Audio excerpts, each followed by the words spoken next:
ഞാൻ എന്നെ പറ്റി പറഞ്ഞുതരാം. ഇതാണ് എന്റെ ക്ലയന്റ്. എന്റെ ജോലി ഇത് തന്നെയാണ്. കോർപ്പറേറ്റ് ട്രെയിനിങ് ആണ്. ബിസിനസ് കോച്ചിങ്ങും കോർപ്പറേറ്റ് ട്രെയിനിങ്ങും ആണ്. Industry experience കുറച്ചുണ്ടായിരുന്നു. കുറച്ചല്ല, സെയിൽസിലാണ് എന്റെ കൂടുതൽ എക്സ്പീരിയൻസ്. അതുകൊണ്ടാണ് എനിക്ക് സെയിൽസ് ട്രെയിനിങ്ങിനോട് ഇത്ര ആഭിമുഖ്യം.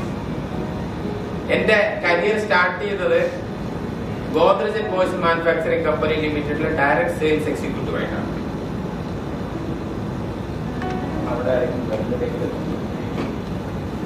ഡയറക്ട് സെയിൽസ് എക്സിക്യൂട്ടീവ് ആയിട്ടാണ് എന്റെ തുടക്കം. ഏറ്റവും ടഫ് പ്രോഡക്റ്റ് ആയിരുന്നു. ഏറ്റവും ടഫ് എന്ന് പറഞ്ഞാല് ഇന്നിപ്പോ നമ്മൾ പ്രിന്റർ കാണുന്നില്ലേ? പ്രിന്റർ ഉണ്ടോ? പ്രിന്ററിന് മുമ്പ് ഒരു ഇലക്ട്രോണിക് ടൈപ്പ് റൈറ്റർ ഉണ്ട്. അതറിയാമോ? കണ്ടിട്ടുണ്ടോ? അതിനു മുമ്പേ മാനുവൽ ടൈപ്പ് റൈറ്റർ ഉണ്ട്. ഇപ്പോഴും ഉണ്ടാവും. ഗോദ്രേജിന്റെ മാനുവൽ ടൈപ്പ് റൈറ്റർ വിൽക്കലായിരുന്നു എന്റെ ജോലി. ഇവിടെ ആയിരുന്നു, ചെന്നൈയിലായിരുന്നു. ഹൈക്കോർട്ടിന്റെ ഏരിയയിലാണ് ഏറ്റവും കൂടുതൽ ഈ പ്രോഡക്റ്റ് ഉപയോഗിക്കുന്നത്. ഈ പ്രോഡക്റ്റ് കൊണ്ടുപോയിട്ട് ഞാൻ ഒരാളോട് പിച്ച് ചെയ്യുമ്പോൾ അവിടുന്ന് പറയുന്ന മറുപടി നല്ല, ചെന്നൈ ആയതുകൊണ്ട് നല്ല തിരിച്ച് ബഹുമാനം ആദരവെല്ലാം കിട്ടും. വാങ്ക സാർ, ഉட்காருங்க സാർ, ഇരുന്നിട്ട് തണ്ണി സാപ്പിട്ടാച്ച എല്ലാം ചോദിക്കും. എന്നിട്ട് ഞാൻ വലിയ കാര്യമായിട്ട് പറയും, ഇതാണ് Godrej boys manufacturing company limited ആണ്. 100 വർഷം പഴക്കമുള്ള കമ്പനിയാണ്. ഞങ്ങളുടെ പ്രോഡക്റ്റ് ആണ്. ഇതിൽ മാർക്കറ്റ് ലീഡർ ചെയ്യാനാണ് ഞങ്ങളാണ് എന്നെല്ലാം പറഞ്ഞു. എല്ലാം കഴിഞ്ഞിട്ട് ആൾ എഴുന്നേറ്റ് പറയും, സാർ இந்த ப்ராடக்ட் ரொம்ப நாளா நல்லா ஒர்க் பண்ணிட்டே இருக்கிறீங்க, ഇത് നന്നായിട്ട് വർക്ക് ചെയ്യുന്നുണ്ട്, പിന്നെ ഞാനിത് എന്തിനു മാറ്റണം? എന്നേക്കാൾ പ്രായമുണ്ട് ടൈപ്പ് റൈറ്റർ. എന്നേക്കാൾ പ്രായമുള്ള കുഴപ്പമില്ല. ആ ഇരിക്കുന്ന ടൈപ്പ് ചെയ്യുന്ന ആളേക്കാൾ പ്രായമുള്ള ടൈപ്പ് റൈറ്ററാണ് അവിടെ. അതാണെങ്കിൽ വളരെ സ്മൂത്തായിട്ട് വർക്ക് ചെയ്യും. അവിടെയാണ് ഞാനത് മാറ്റിയിട്ട് പുതിയതൊരെണ്ണം വിൽക്കാൻ വേണ്ടി നോക്കുന്നത്. വെരി ടഫായി. ടഫ് എന്ന് പറഞ്ഞാൽ ടഫ്, എക്സ്ട്രീംലി ടഫ്. അങ്ങനെയാണ് സെയിൽസ് കരിയറിൽ വന്നത്. അന്ന് ഞാൻ ആഗ്രഹിച്ചു ഈ കരിയറിന് എങ്ങനെയെങ്കിലും വിട്ടുപോയി വേറെന്തെങ്കിലും അഡ്മിനിസ്ട്രേഷൻ ജോബിലാവനും എത്തിയാൽ മതിയായിരുന്നു എന്നാലോചിച്ചു. പക്ഷെ പിന്നീട് ഞാൻ സെയിൽസിൽ നിന്ന് ഓരോ കമ്പനികൾ മാറി പോയി.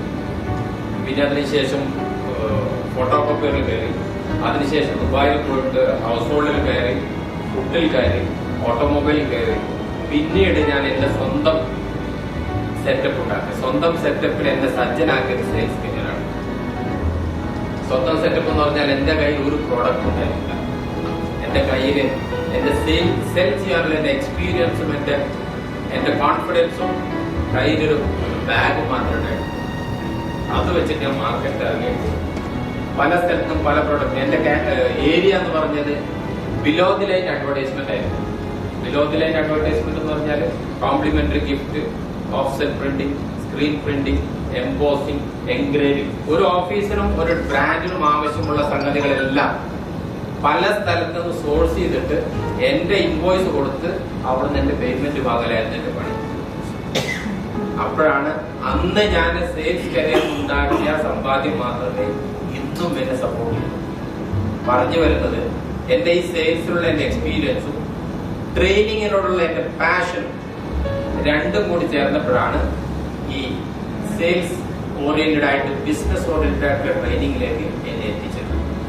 ആദ്യം നിങ്ങൾ മനസ്സിലാക്കേണ്ടത് ഈ കരിയർ ഏറ്റവും മികച്ച കരിയറാണ്. ലോകത്ത് ഏറ്റവും മികച്ച കരിയർ ഏതാണെന്ന് എന്നോട് ചോദിച്ചാൽ ഞാൻ പറയും സെയിൽസ് ആണ് ഏറ്റവും മികച്ച കരിയർ. ഞാൻ മാത്രം പറയുന്നത്, പലരും പറയും.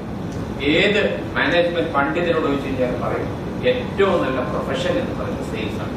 അത് ഡോക്ടറായി കഴിഞ്ഞാലും എഞ്ചിനീയർ ആയി കഴിഞ്ഞാലും ആരായി കഴിഞ്ഞാലും നന്നായിട്ട് വിൽക്കാൻ അറിയാവുന്നവർ മാത്രമേ വിജയിച്ചു.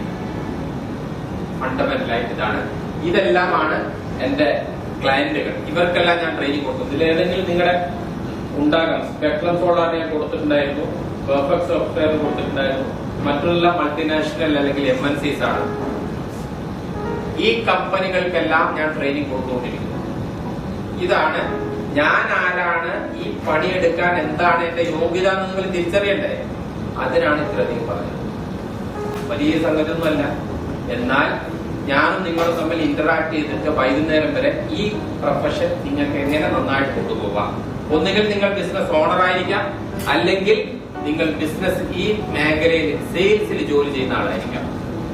നിങ്ങൾക്ക് നിങ്ങളുടെ ബിസിനസ് അടുത്ത ലെവലിലേക്ക് എങ്ങനെ കൊണ്ടുപോകാം, അല്ലെങ്കിൽ നിങ്ങളുടെ കരിയർ അടുത്ത ലെവലിലേക്ക് എങ്ങനെ കൊണ്ടുപോകാം എന്നതിനെ പറ്റിയുള്ള ചർച്ചയാണ് ഇന്ന് നടക്കുന്നത്. ക്ലിയർ? Yes or no? നമുക്ക് സ്റ്റാർട്ട് ചെയ്തൂടെ?